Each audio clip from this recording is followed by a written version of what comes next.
여러분 안녕하십니까. 유스핌 창간 15주년을 축하드리면서 특별대담을 시작하도록 하겠습니다. 대담에 참여하신 분들은 앞서 윌리엄 페리 장관님께서 기조 강연을 해주셨고, 여기 이제 임동원 장관님과 정동영 장관님이 참여하셔서 특별대담 형식으로 진행을 할까 합니다.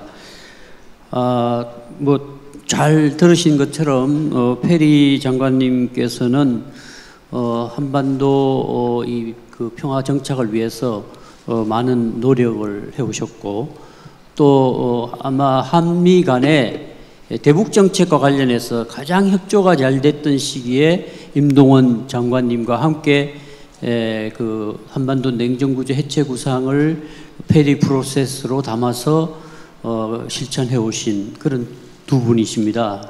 지금 아주 중요한 시기에 두 분의 경험들이 앞으로 있을 남북 정상회담, 한미 정상회담에 큰 어떤 교훈과 시사점을 남기실 것으로 보면서 이제 토론을 진행하겠는데요. 여기 또 한 분 지금 20대 국회의원으로 계신 정동영 장관님 나와 계신데요. 2005년 9.19 공동성명 만드실 때 통일부 장관과 국가안전보장회의 상임위원장을 맡으시면서 결정적인 역할을 하셨습니다. 어떻게 보면 이제 페리 프로세스를 2단계 업그레이드 시키는 그런 역할을 하셨기 때문에 오늘 두 분 말씀 들으신 것과 연관해서 한 말씀 해주시면 좋겠습니다. 먼저 가장 중요한 시기에 최고의 인물을 이렇게 초청해서 포럼을 개최하신 우리 민병복 회장님께 경의를 표합니다. 지금 세계가 주목하는 인물은 트럼프, 김정은 두 지도자입니다. 물론 문재인 대통령이 중요한 역할을 하고 있습니다. 페리 장관께서는 북핵 역사 25년의 최고의 증인이시고 또 최고의 해법 설계자이십니다. 페리 프로세스는 또 임동원 프로세스다 이렇게 불리기도 합니다만, 우리 페리 장관님과 우리 임동원 장관님을 한 자리에서 이렇게 유스핌의 이코노믹 포럼에서 함께 뵐 수 있는 건 굉장히 역사적으로 의미 있는 자리라고 생각해요. 아마 두 분이 20년 전부터 꿈꿔왔던 시간이 마침내 도래했다 이렇게 생각합니다. 맞습니까? 페리 보고서의 출발은 이렇게 시작합니다. We have to see North Korea as it is, not as we might wish it to be. 우리가 보고 싶은 대로 내 희망대로 북한을 볼 것이 아니라 있는 그대로의 북한을 보는 데서부터 출발해야 한다 이렇게 말씀하십니다. 궁금한 것은 트럼프 대통령이에요. 트럼프 대통령이 과연 노스코리아를 as it is, 있는 그대로 보고 북미 정상회담을 추진하는 것인지. 사실 트럼프 대통령은 대통령이 되기 전까지 북한 문제에 대해서 공부하거나 고민한 흔적은 없습니다. 또 그래야 할 이유도 없었고요. 한국 역사에 대해서도 무지합니다. 그런데 어쨌든 트럼프 김정은 정상회담은 지난 100년 내 역사에서 가장 중요한 역사적 전환점입니다. 근데 이제 한국에 있는 사람보다는 우리 윌리엄 페리 장관께서 더 트럼프 대통령을 잘 아시기 때문에 궁금한 것은, 트럼프 대통령은 지금 나는 김정은 위원장과의 만남을 고대하고 있다, 기대하시라 이렇게 말하고 있는데, 트럼프 대통령은 과연 북한을 어떻게 보고 있는지, 김정은 위원장을 어떻게 보고 있는지 우리 윌리엄 페리 장관님 생각으로는 이해하시기론 이 말씀을 들려주시면 우리가 트럼프 대통령과 북미 정상회담을 이해하는데 크게 도움이 되리라고 생각해서 질문을 드렸습니다.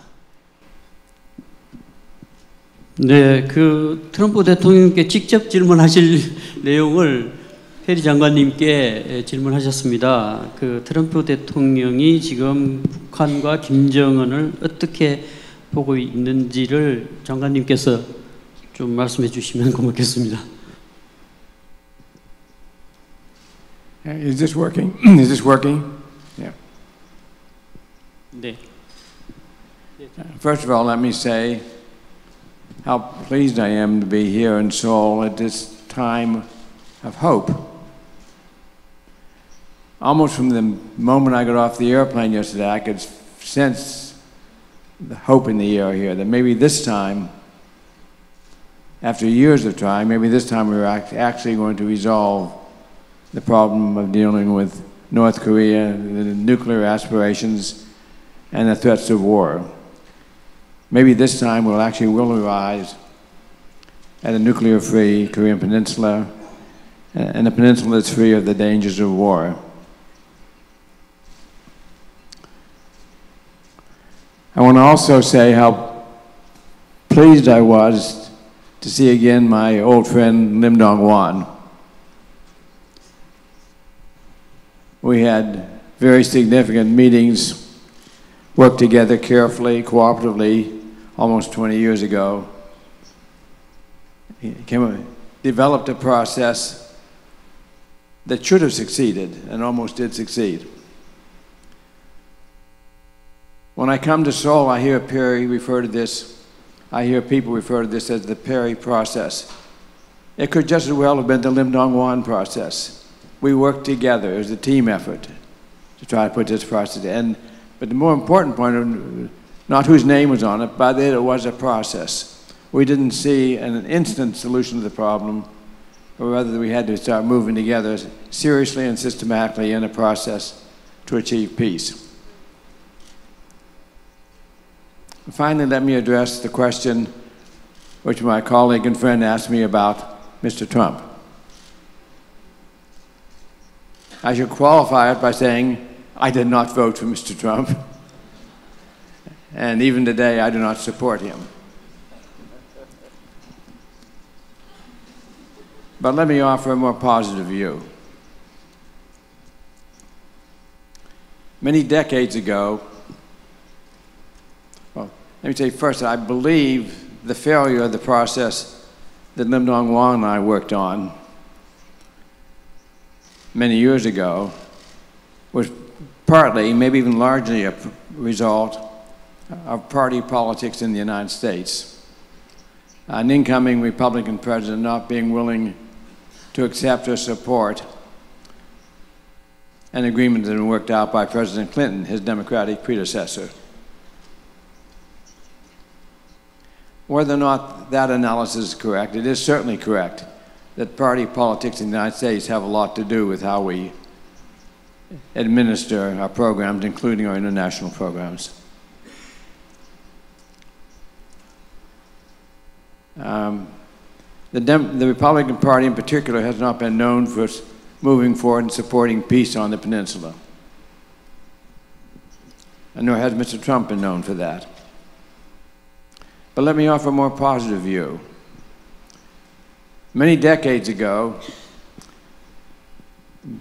a Republican president, President Nixon, went to China and negotiated a resolution of the long-standing dispute between the United States and China. That was a Republican president. In the United States, that sometimes is known as the Nixon effect. That is, Nixon was able to negotiate and implement that agreement, whereas a Democratic president might not have been able to do that. A Democratic president would not have been able to get the support of the Republican in Congress, whereas a Republican president could get their support. we may have the possibility of a Nixon effect here. The agreement that President Clinton negotiated was really not accepted by the Republicans when they came in power. And if President Obama had negotiated an agreement, he would have had the same problem. But if President Trump does succeed in negotiating an agreement with Kim Jong-un, he will have the support of most of the Democrats in Congress because they want a peace agreement. And he'll have the support of many of the Republicans in Congress because he's from their party. So we may have the Nixon effect working here. I do not say that's going to happen. It does depend on President Trump being able to reach an agreement. But if he does, there's a good likelihood that he will get support for that agreement within the Congress of the United States. So that's the best way I can answer the question you asked. While I have many apprehensions about President Trump negotiating an agreement here, I do believe that if he succeeds in negotiating an agreement, it will probably become approved in the United States Congress, and that's a very important point. 예, Thank you. Let me say again how great it is to be in Seoul again after the last year or so that I've not been here, how hopeful I am, and how I sense the hope here in Seoul. And let's all hope that President Moon's meeting later this month will be successful, and that will lead to a successful summit later between President Trump and Kim Jong-un. So we're here today in a time of hope. And maybe we finally reach the stage where we can bring a peaceful resolution to the tensions and the problems and the conflict on the Korean Peninsula. Thank you. 우리 박사님께 추가 질문을 짧게 하나만 더 드릴게요. 닉슨 이펙트를 말씀하셨는데 닉슨의 미중 정상회담에는 키신저 박사라는 설계자가 있었습니다. 우리 윌리엄 페리 장관님의 친구이시기도 한데요. 근데 지금 트럼프 옆에는 NSC를 존 볼튼 보좌관이 맡고 있어요. 어제 취임했습니다.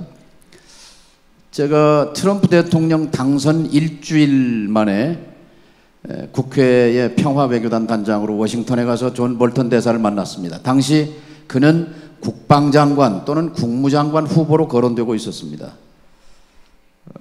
그때 볼턴 대사에게 이렇게 질문했습니다. 트럼프 대통령 당선 일주일 뒤입니다. 볼턴 대사에게 현재 윌리엄 페리 장관이 한국을 방문해서 연세대학교에서 강연을 하셨는데 그 인터뷰에 보니까 만일 존 볼턴 대사가 국방장관이 된다면 북한과의 대화는 없을 것이다 이렇게 말씀을 했습니다 하고 우리 페리 장관님의 말을 인용하면서 볼턴 대사에게 질문을 했어요. 그랬더니 볼턴 대사의 답변이 페리 장관님과 그 주제에 대해서 얘기해 본 일은 없습니다.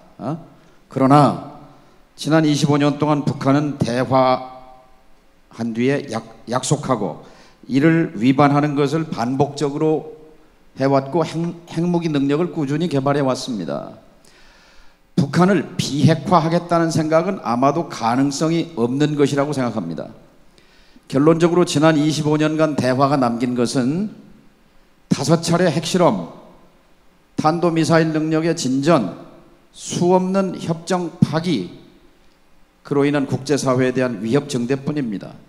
그래서 지금 대화를 통해서 얻을 수 있는 것이 무엇이냐고 물어본다면 내 답변은 부정적입니다.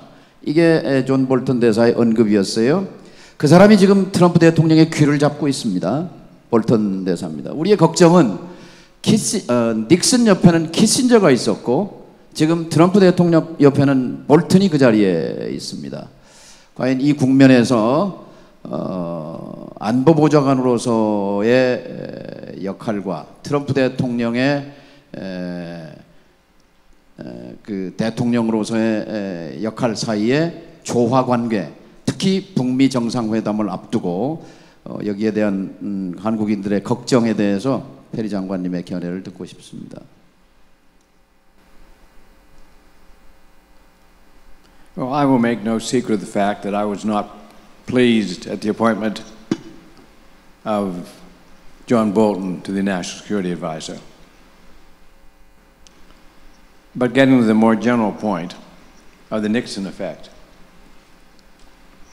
one of the reasons the Nixon effect was successful, as I described, was it enabled the agreement to be approved by a friendly Congress. But another reason the Nixon effect was successful is that Nixon had a very intelligent and influential advisor named Henry Kissinger. Now, President Trump is going into this meeting with three major advisors. One of them will be John Bolton.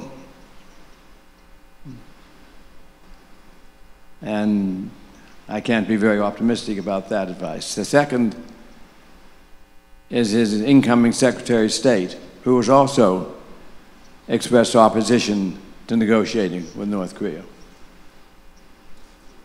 But he also has Secretary of Defense James Mattis, who's had a much more positive and much more nuanced, much more useful view, I think, on this issue. So the President will be getting mixed advice on this, unlike President Nixon, who was getting very solid and positive encouragement from Henry Kissinger. It's hard to tell how he will respond to that mixed advice. One other comment before I stop on this issue is that President Trump hasn't developed a history of paying a lot of attention to the advice he gets. So I'm not sure that issue is going to be as important as all of that. But in the last analysis, he will make the decision himself, irrespective of the advice he's getting.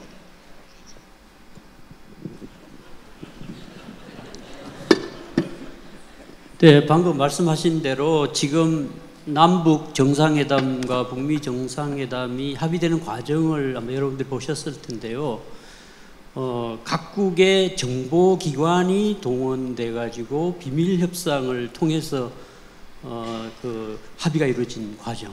특히 이제 평창 동계 올림픽을 계기로 해서 미국의 CIA 폼페이오 국장이 그 당시는 이제 그 국장으로 계시면서 지휘를 하고, 또 우리는 그 국가정보원 서훈 원장, 그리고 북한은 통일전선부 김영철 부장, 이런 분들이 이 그 각국의 최고 지도자의 지시를 받아서 톱다운 방식으로 협상을 진행한 것 같습니다. 그래서 페리 장관님 말씀하신 대로 어떤 뭐 참모들의 의견이라기보다 최고 지도자들이 뭔가 정치적 결단을 통해서 지금 이루어지고 있다는 그런 생각이 듭니다.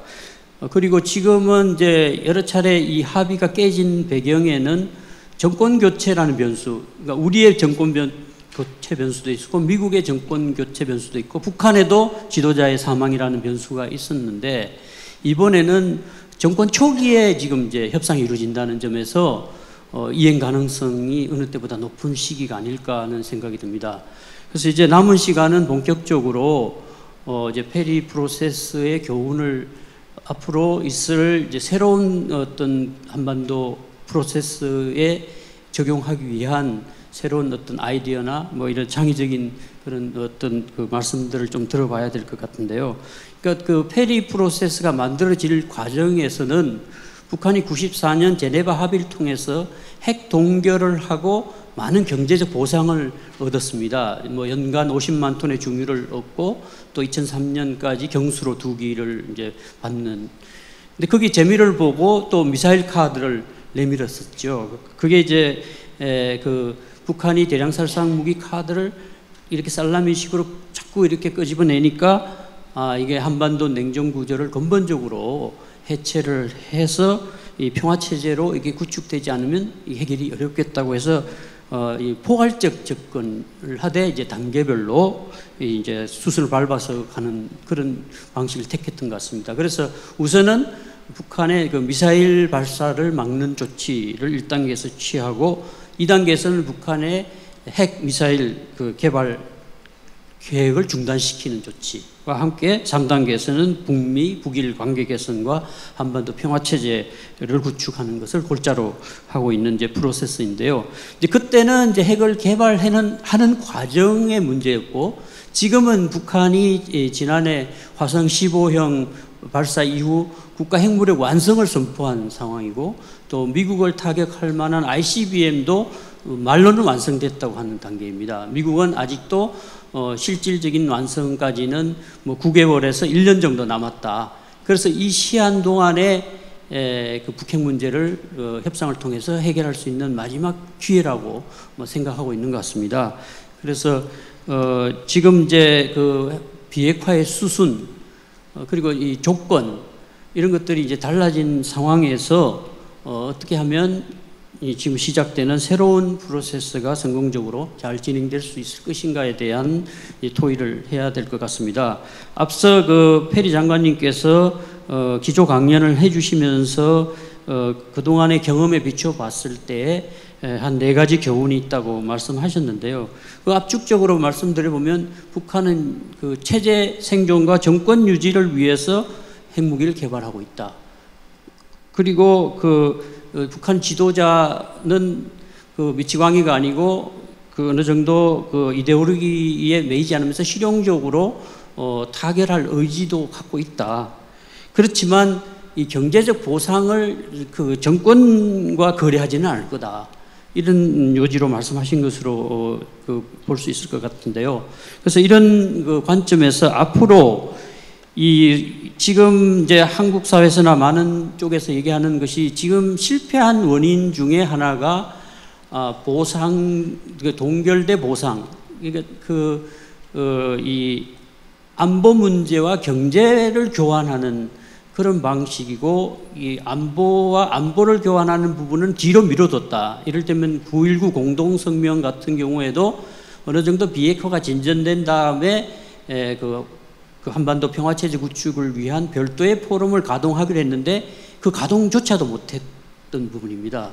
그래서 이번의 경우는 짧은 시간에 이것을 단판 짓기 위해서는 안보 대 안보의 교환, 즉 지금 그 교훈에서 나타났던 북한의 체제 생존 보장 그리고 군사적 위협 해소, 이제 앞에 그 2가지를 비핵화의 전제로 지금 김정은 위원장이 특사단에게 밝힌 내용입니다. 그래서 그 2개의 문제와 비핵화 문제를 어떻게 교환하느냐는 부분인데, 그런데 이제 한국 정부도 그 지난번 대선 공약에서는 단계적 포괄적 접근, 오늘 그 많이 논의했던 페리 프로세스에 어느 정도 준용한 해법이었는데, 지금은 이제 북한이 그 이후에 핵무력 완성을 선언한 상황이라 이 포괄적 합의를 한 다음에 단계적으로 해결하자. 아까 이종석 장관님도 그런 취지로 말씀하신 것 같고 정부에서도 그런 생각을 하고 있는 것 같은데요.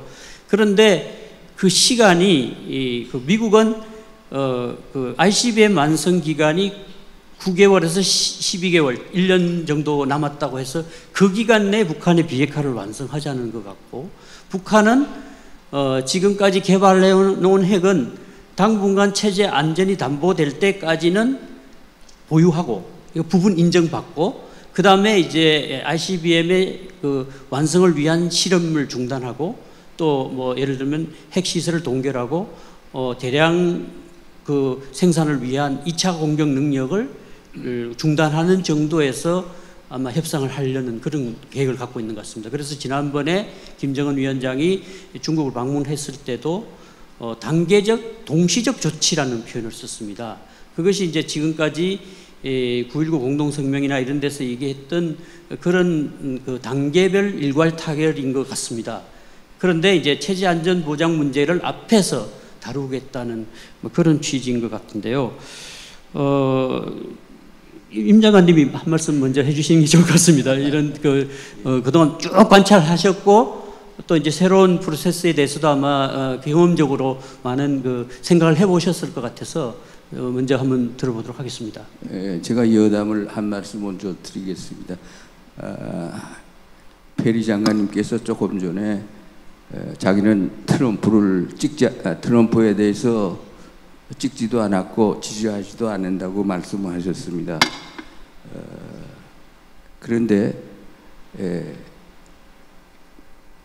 미국에서 대통령 선거전이 진행되고 있을 때 2016년 봄입니다. 아마 2월이나 3월경에 뉴욕 타임즈의 데이빗 생거 기자하고 트럼프 대통령 후보하고 외교 정책에 관한 인터뷰한 기사가 크게 실렸습니다. 트럼프의 세계관 뭐 이렇게 돼 있던 것 같은데 저는 그걸 읽고 그 기사를 읽고 트럼프를 그때부터 지지하기 시작했습니다. 그래서 얼마 후에 우리 국회 한반도 평화 포럼에서 트럼프는 기회다라는 제목으로 말씀을 드렸던 적이 있습니다. 다 웃기는 소리 한다 이렇게 됐겠죠. 저도 그분이 당선되리라고는 생각하지 않지만은 우리 민족에게 한반도에 있어서 그분이 당선되면 기회가 온다 이렇게 생각을 한 건 왜 그런가 하면은 그 인터뷰 기사를 보니까 트럼프가 하는 얘기가 후보가 미국은 1980년대 90년대 미국이 아니다. 미국은 쇠퇴하고 있다. 다른 세력이 등장하고 있다. 이렇게 가면 큰일이다. 왜 이런가? 세계 경찰로 역할을 한다고 방방곡곡에 개입하고 여기저기에 군사기지 만들고 군대 주둔시키고 전쟁에 개입하고 이러다 보니까 우리 미국 국민들이 상당히 가난해지게 되었다. 아니다. 이거 집어치우고 아메리카 포스트 미국 선주의로 나가야 된다. 뭐 이런 내용이었어요. 그러니까 이 얘기는 이분은 현상 유지를 하기 위해서 어떻게 하겠다 하는 게 아니라 현상 타파를 통해서 새로운 미국을 건설하겠다 하는 주장으로 제가 익혔기 때문에 현상 타파를 한다면은 우리에게는 기회가 온다. 예? 냉전 체제 끝내고 분단 극복하고 평화적으로 통일할 수도 있는 기회가 올 수 있는 것이다. 그렇게 단순히 생각해서 지지한다고 그랬더니 주변의 모든 사람들이 저를 미쳤다고 그 사람 절대 당선되지도 않을 것이라고 그리고 국회에 가서 이런 발표할 때도 별로 환영을 받지 못했던 걸로 기억합니다만은 그 생각에 저는 지금도 변함이 없고 트럼프 대통령이 잘하도록 한반도 문제 해결, 북한 핵 문제 해결 잘하도록 기대를 갖고 있습니다. 저 되리라고 봅니다. 아까 희망을 말씀하셨는데 하리라고 봅니다. 그리고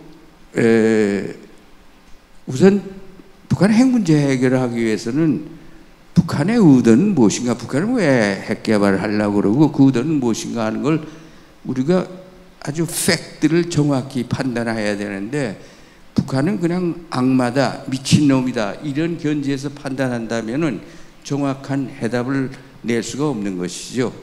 제가 한 30년 동안 남북관계에 종사하고 북한 여러 번 방문하고 김일성 만나고 김정일 만나서 특사로서 얘기도 나누고 이런 경험을 통해서 볼 때 특히 김정일이 하고 제가 여러 번 얘기를 나눴는데 이런 인상을 받았습니다. 김정일입니다. 지금 김정은의 아버지인데 김정일은 아주 미국은 믿을 수 없다. 찍혀가면 약속하고 약속 안 지킨다.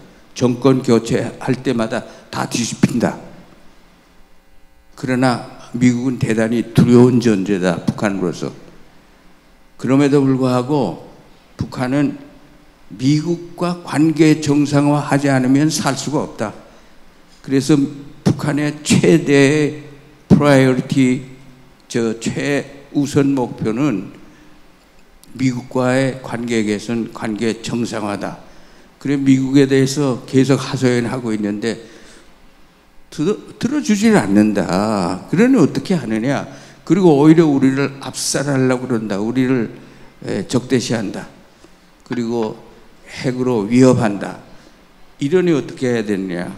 별정안이 없지 않느냐? 우리도 핵개발, 핵무장, 핵무기를 확보해서 체제 생존, 그 다음에 전쟁 억제, 그리고 더 나아가서 때가 오면은 협상 카드로 핵무기를 사용하는 수밖에 없다.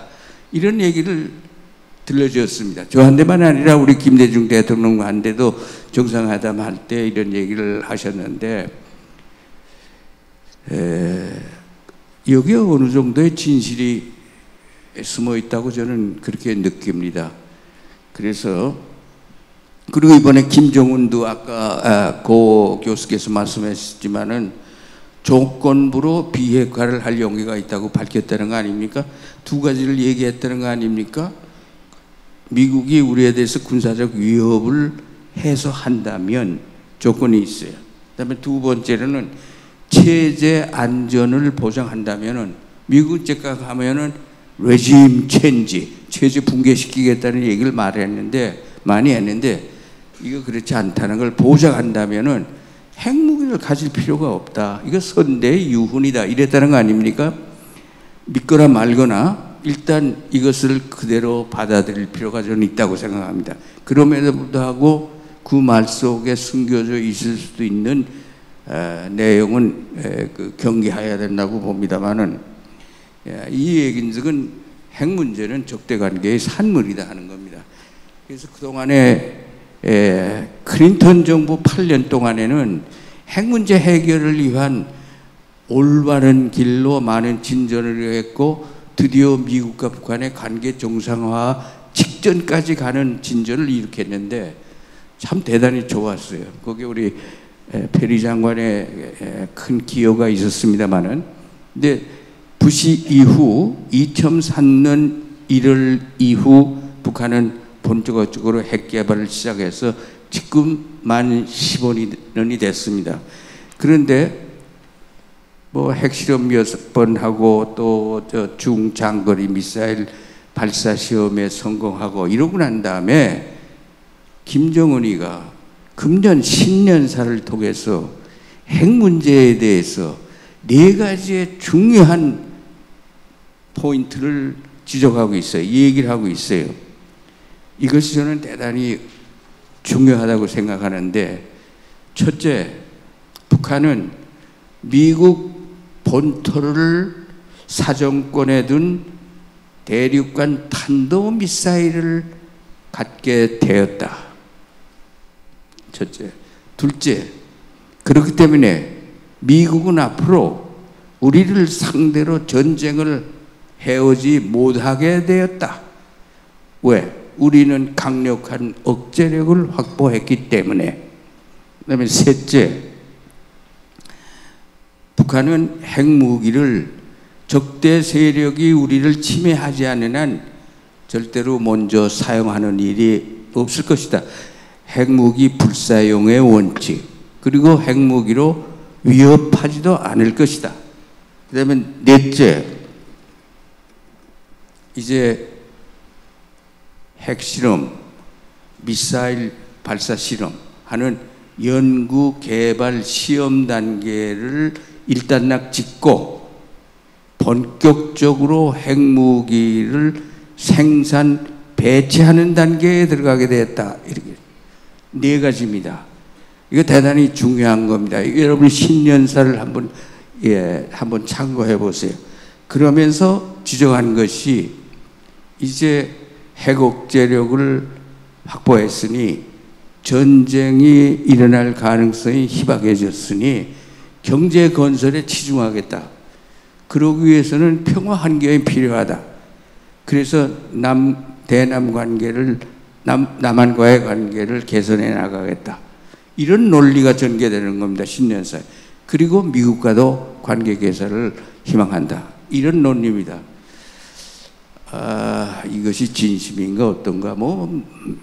불신하려면 끝이 없죠. 그 거짓말쟁이가 아닌가, 좀 미쳤지 않은가 이런다면 할 수 없지만은 일단 그걸 그대로 받아들여가서 as it is 있는 그대로 받아들여가지고 어떻게 대응해야 될 것인가 이렇게 나가야 될 것인데 저는 이번에 미국 정상회담에서 미국과 북한의 정상회담에서 트럼프 대통령이 확실히 그 전환의 계기를 마련할 수 있다고 봅니다. 왜? 김정은이의 간절한 필요가 이러하기 때문에 미국도 비핵화를 원하고 있기 때문에 잘하면 될 수 있다고 보고 아까 이정석 박사께서 마지막에 좋은 아이디어를 제시했는데 역시 정치인은 자기 정치적 생명과 관련한 해서 모든 걸 결정하기가 쉬운데 임기가 2년 반밖에 안 남았어요. 그리고 이번 11월에 중간선거가 있어요. 그러니까 중간선거가 있기 전에 중요한 포괄적 일괄 타결안의 합의를 보고 그리고 후속 고위급 회담을 통해 가지고 로드맵을 만들어서 실천에 들어간다 한다면은 다음 대통령 선거가 있게 될 2년 반 전, 약 2년 동안의 기간에 저는 비핵화는 할 수 있으라고 대부분의 경우 할 수 있으라고 봅니다. 그럼에도 불구하고 검증 문제가 그렇게 중요하고 어렵다 하는 건 아까 페리 장관이 강조했었습니다만은 그건 사실이죠. 군비통제위원회에서 가장 강조하는 것이 이 검증 문제. 근데 검증 아무리 해도 믿을 수 없으면 그만이에요. 이거 기본 이론입니다. 그런데 어떻든 간에 2년간의 되돌이킬 수 없는 정도의 진전을 이룩할 수 있는 합의를 이끌어 낼 수 있는데 그게 간단치 않을 거라는 겁니다. 왜?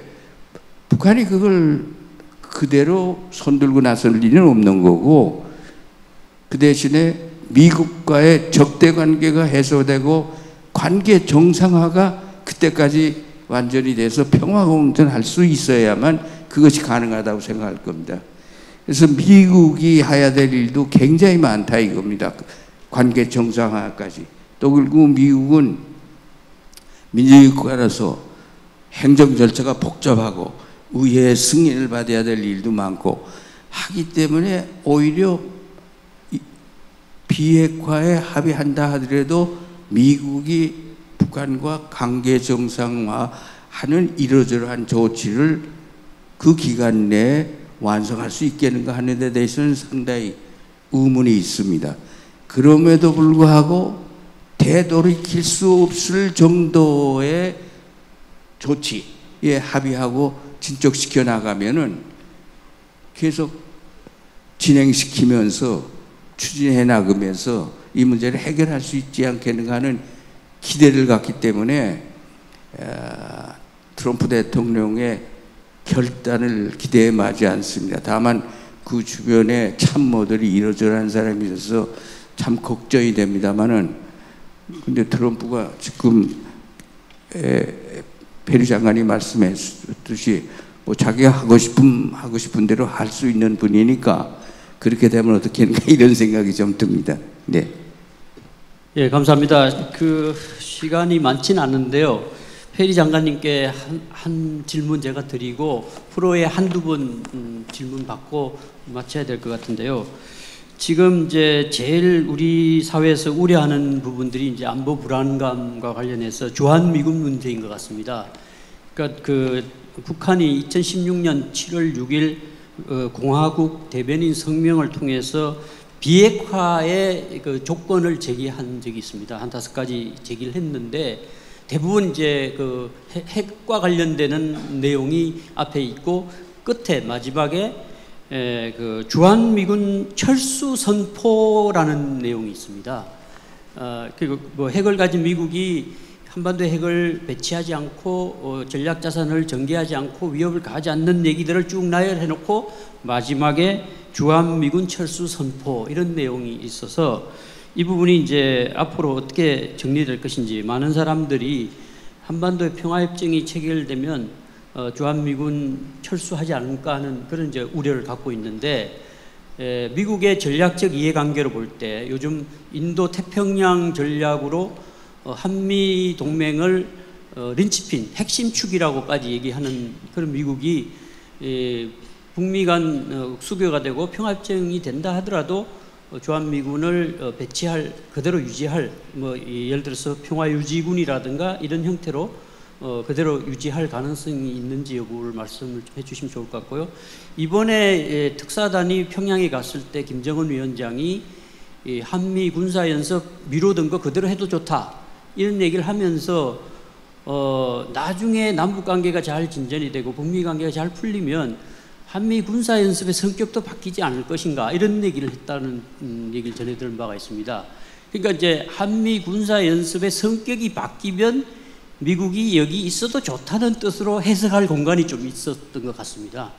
그래서 혹시 그게 그 미국에 전달된 뭐 공개되지 않은 메시지인지도 모를 정도인데 저는 저한테 기자가 물었을 때 그거일 가능성이 있다고 연합뉴스에 그때 한번 코멘트를 한 적이 있는데요. 사실은 확인할 수 없지만 이 부분이 굉장히 그 미묘한 문제인 것 같고 또 임 장관님도 여러 차례 그 북한과 협상하시고 또 김정일 위원장도 만나셨을 때도 북한에서 주한미군 문제와 관련해서 주둔해도 좋다는 얘기를 했다는 말씀을 전해주신 적이 있어서 한번 이 부분을 이제 먼저 장관님 먼저 그 얘기를 제가 잠깐 먼저 하시고 주한미군 문제에 대해서는 김정일 위원장이 김대중 대통령한테 정상회담에서 밝힌 것이 있습니다.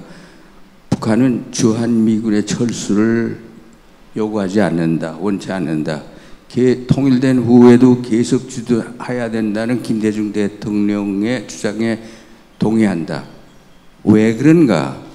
한반도는 대륙 세력과 해양 세력 사이에 끼어 있어 가지고 역사적으로 엄청나게 우리가 고통이 많은 경우를 당했는데 오히려 저 멀리 있는 미군이 여기 와서 평화 유지군으로서 한반도의 평화, 동북아의 평화를 위해서 기여한다, 할 수 있기 때문에 그게 필요하다. 미국 사람들이 북한과 미국 관계 정상화하자고 북한이 주장하면은 제일 먼저 걱정하는 것이 주한미국 철수하라고 할까봐 우려하는데 이미 이 문제는 1992년에 남북 기본합의서 채택하고 한반도 비핵화 공동선언 채택한 후에 김영순 비서를 미국에 보내서 미국의 국무차관 아마 켄터였던 것 같은데 이분한테 정식으로 통보했다. 그런데 주한미군이 북한에 대한 적대적인 군대로 남아있으라는 건 아니다. 그렇다면 우리가 동의할 리가 없다. 다만 주한미군이 그 지위와 역할을 바꾸어서 이 지역에서의 평화 유지군으로 남아있으면 우리가 동의한다, 지지한다, 그렇게 되기를 바란다 이랬습니다. 그러면 왜 언론을 통해서는 밤낮 주한미군 철수를 주장하는가? 그거는 리얼 팔리시하고 진짜 정책하고 프로클레임드 팔리시 떠들어대는 선전용 정책하고 다르다는 걸 이해해 주셔야지요. 이건 우리 인민들을 안심시키기 위해서 그전부터 해오던 얘기니까 그렇지 진심으로는 그렇지 않습니다. 이렇게까지 말씀을 했습니다. 아마 이 입장은 변함없으리라고 보고 그렇지 않으면 해결될 수 없는 거예요. 이 입장은 아마 미국에 전달됐을 가능성이 이번에도 됐을 가능성이 있지 않겠는가 그렇게 추정을 해볼 수 있습니다. 네, 북한 입장은 직접 그 북한 지도자들과 대화하신 임동원 장관님께서 말씀하셨고 미국 입장에서 그 미국의 전략적 이해관계라는 측면에서 앞으로 주한미군 문제가 어떻게 그 지위를 유지하면서 여기 한반도에 주둔할 수 있는지에 대해서 페리 장관님께서 한번 예측을 해주시고 앞으로 곧 있을 그 북미 정상회담의 전망도 아울러서 해주시면 좋겠습니다.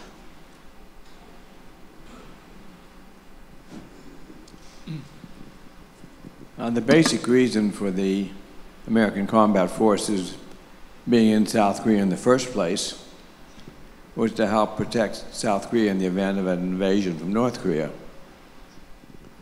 If that threat goes away, if the danger of a military conflict with North Korea goes away, I can see no reason why we would keep combat forces here in South Korea. And the issue of when they leave, how they leave, those details could be worked out in discussions between the South Korean and the American governments. I should think that would be an easy discussion to have. I don't see this as a big issue.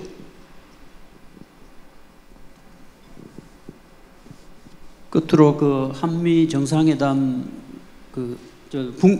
북미 정상회담 관련해서 전망을 어떻게 하시는지, 북한과 미국 정상회담, 미국과 북한 사이에 정상회담이 5월에 예정돼 있는데요. 거기에 대한 전망을 어떻게 하시는지, 잘 될 거로 보시는지, 성과가 있을 걸로 보시는지. I don't know. I can make a better, more informed answer to that question after the North-South Summit meeting scheduled later this month. I think that will give us a clear indication of how serious the North Koreans are. If that meeting turns out positive, that would give me quite a bit of hope for the positive outcome of the U.S.-North Korea Summit meetings. 그럼 정동영 장관님께서 마무리 질문이나 말씀하실 내용이 있으시면 한 말씀 해주시고.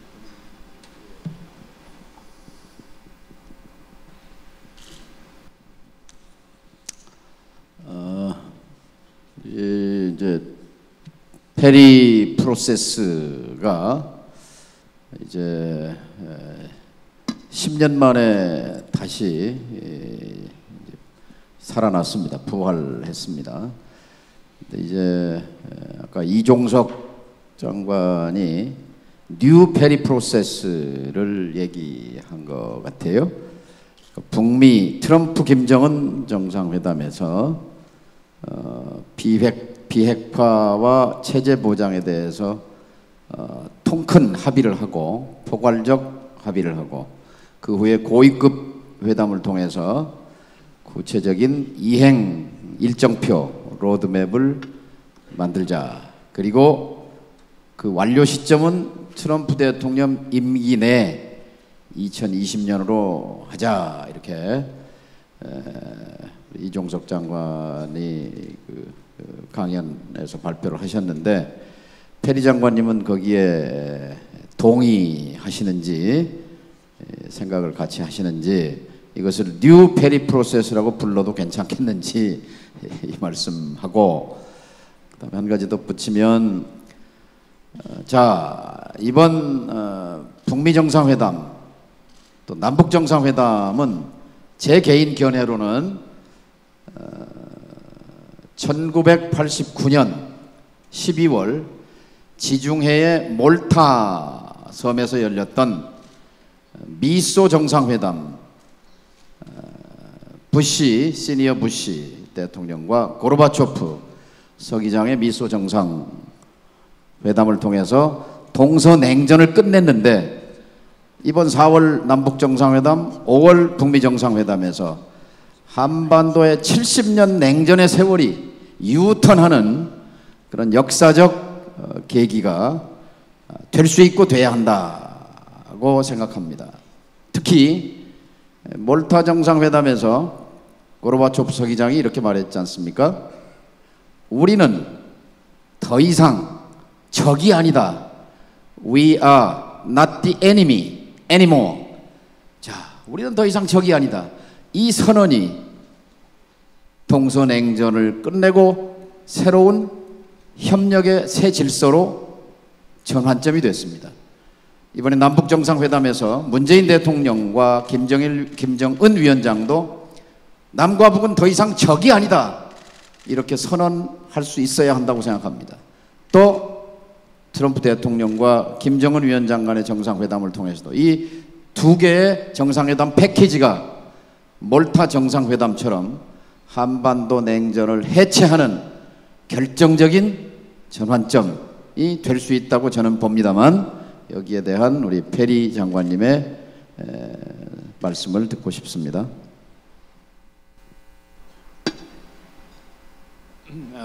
There were many questions and comments there, and I don't think I want to address all of them, but I do want to address one of them. I don't think it's a good idea to keep the name Perry process with this new process we're evolving now. It ties it to the Clinton administration. That's not going to endear it to President Trump. I think it's time for a new name for this process. Maybe we should be calling it the Moon process. Something different anyway from the Perry process. Thank you.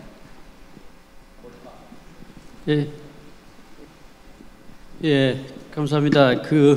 지금 문 프로세스 말씀하셨는데 저도 며칠 전에 그 국정 브리핑에다가 문재인 프로세스라는 표현을 쓰긴 썼는데요. 하여튼 이번은 왜 그런가 하면 이 과정들이 보시는 것처럼 과거의 경로 의존증이 아니다. 북은 이미 핵을 가졌다고 선포한 상황이고 많은 시간을 갖고 이걸 협상을 끌 수 있는 상황도 아니고 그래서 그 진행되는 방식도 아까도 말씀드린 것처럼 정보기관들이 동원돼 가지고 최고 지도자의 지시를 받아서 톱다운 방식으로 이루어지고 있고 그래서 그 실패한 정상회담은 없다는 말이 있는 것처럼 그 지도자들이 나섰기 때문에 일정한 성공을 거두어야 각각 그 나라에서 자기의 리더십을 확보할 수 있기 때문에 아마도 일정한 성과가 있지 않을까 하는 생각이 듭니다. 아까 논의 과정에서 언급은 안 됐지만 페리 프로세스 만들 때는 티콕이라고 해서 그 한미일 사이에 대북정책 조정감독그룹 회의 이런 형태로도 아주 그 주변 국가들과도 매우 협력이 잘 됐던 한미 간에도 잘 되고 주변 국가들과도 잘 되고 이후에 이제 6자까지 이렇게 발전할 수 있었는데요. 이번에도 아마 이 프로세스가 시작이 되면 3자, 4자 또는 6자 이렇게 소다자를 거쳐서 6자까지 가면서 이제 그 한반도의 그 항구적인 평화체제 구축과 함께 동북아의 다자안보 협력 체제까지 구축될 수 있는 그런 계기가 됐으면 좋겠습니다. 아주 모시기 힘든 세 분 모시고 한꺼번에 이렇게 좋은 말씀을 들을 수 있는 좋은 기회를 가진 것 같습니다. 원래 조금 더 일찍 마쳐드렸어야 하는데 저희 욕심에 많은 말씀을 좀 듣고 싶고 그래서 조금 더 시간을 가졌습니다. 장시간 동안에 이렇게 좋은 말씀 해주신 페리 장관님과 임동원 장관님, 정동영 장관님 모두에게 감사 말씀드리면서 모두 이 회의를 마치도록 하겠습니다. 감사합니다.